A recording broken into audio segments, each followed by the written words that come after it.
Welcome back. This is Kristen from Life of Crafting, and I am going to start what will be part 2 of this series for the Alexandra Renke. Again, I don't know if I'm saying that right. I showed in part 1, I went through all of the miscellaneous papers that I bought that Frantic Stamper had for sale. And I pulled out, I'm going to start with this paper here that has all the beautiful scenes on it in this like penguin watercolor. And I had bought this other one. I obviously believe they went to a set.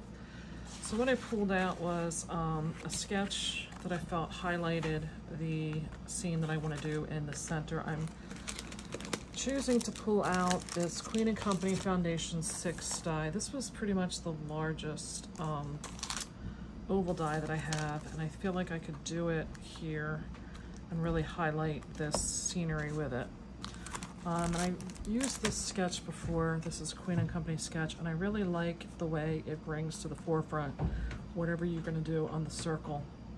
I really wanted something with like another layer behind it, but this is the biggest I have, so I don't have something else.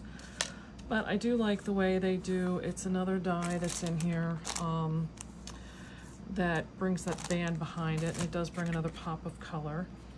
So I just went through and I did a video on my cardstock organization, and I pulled out, I wanted a blue. I felt like there was like a bluish gray in this paper, and I felt like it would really give it a pop. And I just happened to like this Paper Tray Ink Enchanted Evenings color. I felt like that was really going to be a good fit. And honestly, I have this Stampin' Up paper of Misty Moonlight, and it's a really, really close. It may not look it in the video, but it's a really close fit. So I'm gonna roll with that because I want to use that up. This was a paper I got in a card kit, and I'm not doing the cards, so there was some fancy fold. So this is gonna give me a piece to kind of fool around with at first. And what I'm doing is I'm kind of storyboarding like what I think I want. And this here is a very matted silver, not a foil. This is something I get at Hobby Lobby in the poster board section. You get this huge thing for $1.19.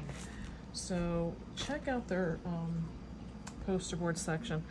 What I think I'm going to do is I think I'm going to use this matted section behind the oval in that band. I'm going to use the blue up top, and I think I'm going to dry emboss it with a folder. And I pulled out, I have some various wintry kind of ones. I don't know if you can see, but that one has some snowflakes on it.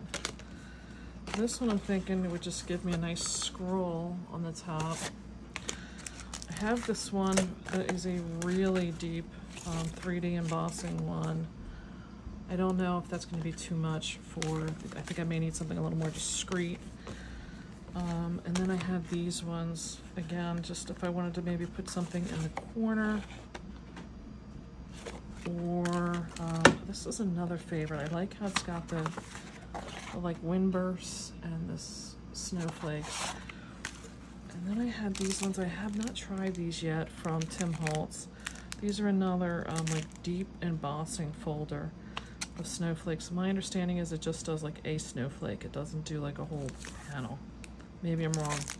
So I'm going to do a concept card, and then I'll be back and show you. This is a pretty close to scale. Maybe not, because that's about a good ½ inch off. So I'm going to, first I'm going to have to cut these so that I don't, because I got to get them through my machine. So I want to make sure I give myself a good allowance around, because like this one here is really going to be tight to get my scene showing up well. So I want to make sure I cut all this, and then I'll be back. So wanted to come back and give you an idea as to where I'm at with this layout. And we've got our scenes cut out. I've got all of them here. I do like this with this embossing folder, if you can see that on there. I do like that. I was thinking of doing this paper below, and these, and I don't understand this sketch, because this is the whole thing, and these are the full length, and they're really not wide enough for the card this way, but I can snip this, which is my plan, and then put this over.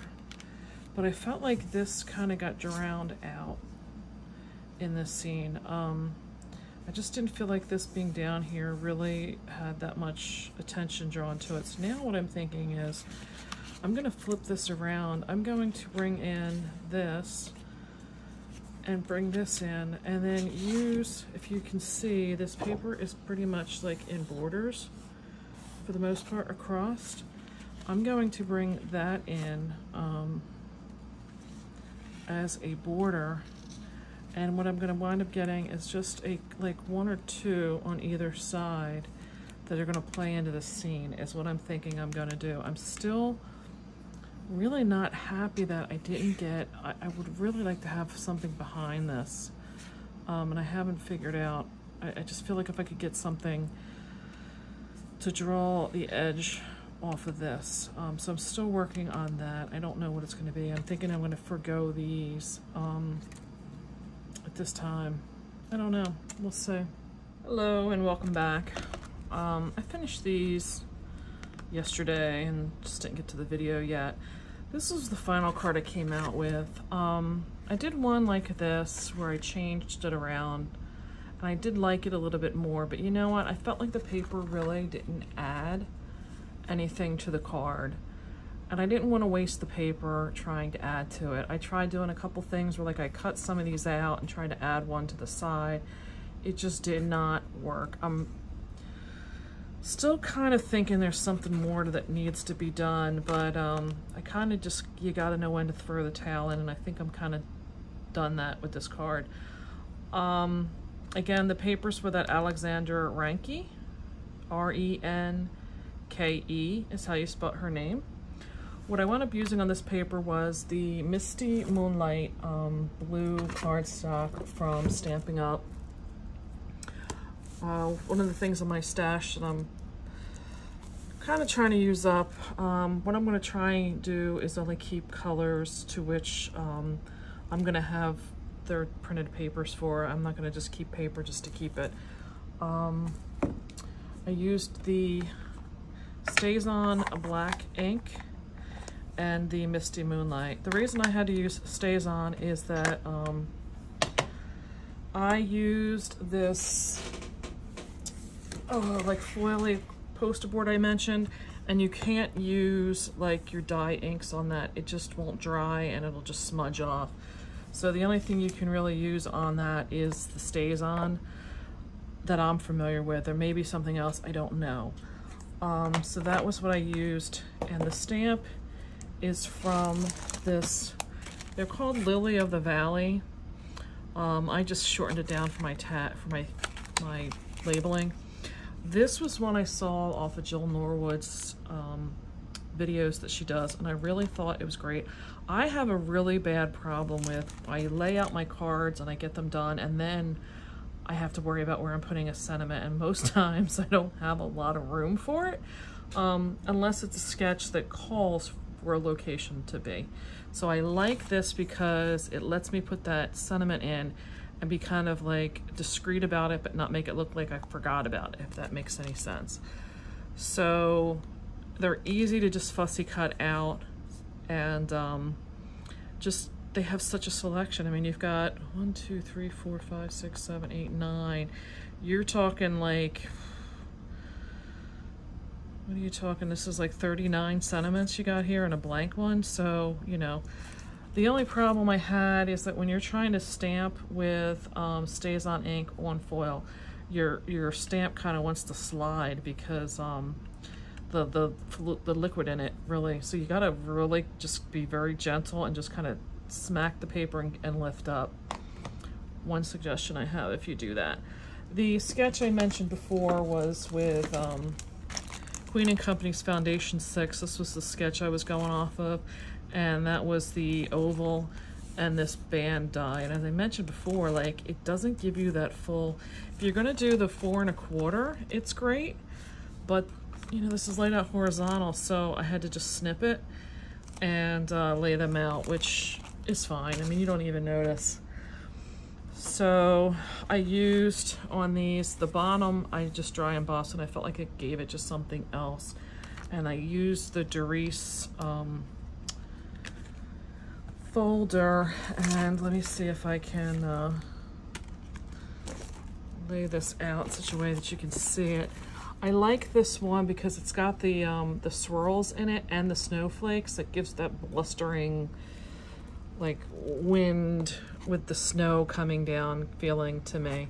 So I used that on the bottom half, and I did do them in 2 pieces. You could probably just do them in one and just lay the card in halfway like this, and then you're gonna have to send it through your machine. So you could do it that way. I just, by the time I decided I was changing that out, I had already dry embossed on the bottom. So I did these in 2 separate panels here. And then I just, when I was doing them on here, I felt like that needed a little bit of something to, I felt like the top oval was blending in. So I had taken my sponge daubers and some Moonlight Misty Moonlight is the color, and I just went around the edges of that. So they were already done. In hindsight, if I knew I was doing them this way, I really wouldn't have had to do that. And then I did bring out at first like that real thin, like 3/16 inch ribbon, I think it is, and it just kind of got lost on this card. So I did find in my stash this ribbon, and it's not marked. I believe this may be a Close to My Heart, or it may have been a Stampin' Up, but it was in like a bundle, like you got like 3 or 4 colors in the pack. So I can't really say where it came from, but it's just I want to say this is not quite a 1/2 inch. It's like a 5/16 or 5/8, maybe 7/8. No, I don't know, whatever it is. I can't do my math. It's more than a 1/4, but it's not a 1/2. So you're looking at, you know, I guess a little bit wider. So that was the card I came out with. I'm gonna save my my white paper here for another card and go from there. So I'm hoping you like, this is just part 1. Still have the polar bear, and I still have the deer, and I may do them today. I'm not sure. I'm working on a couple of things to just do as clean up on the channel, and I don't know. We'll see what I do next, but I hope you've got some, I'll keep moving my camera, I apologize, or is it my light? I hope you got some inspiration out of this. I really love her papers. So if you haven't seen them, check it out. I'll try and put some links below for if I can find this paper again. But just beautiful papers, great designs. I'm sure she's got to have something even more current, if not. I appreciate your time. If you got some inspiration or you liked the cards, I'd love a thumbs up, some comments below. Do all the subscribing things and stuff if you could. I appreciate it, and have a wonderful day. Bye.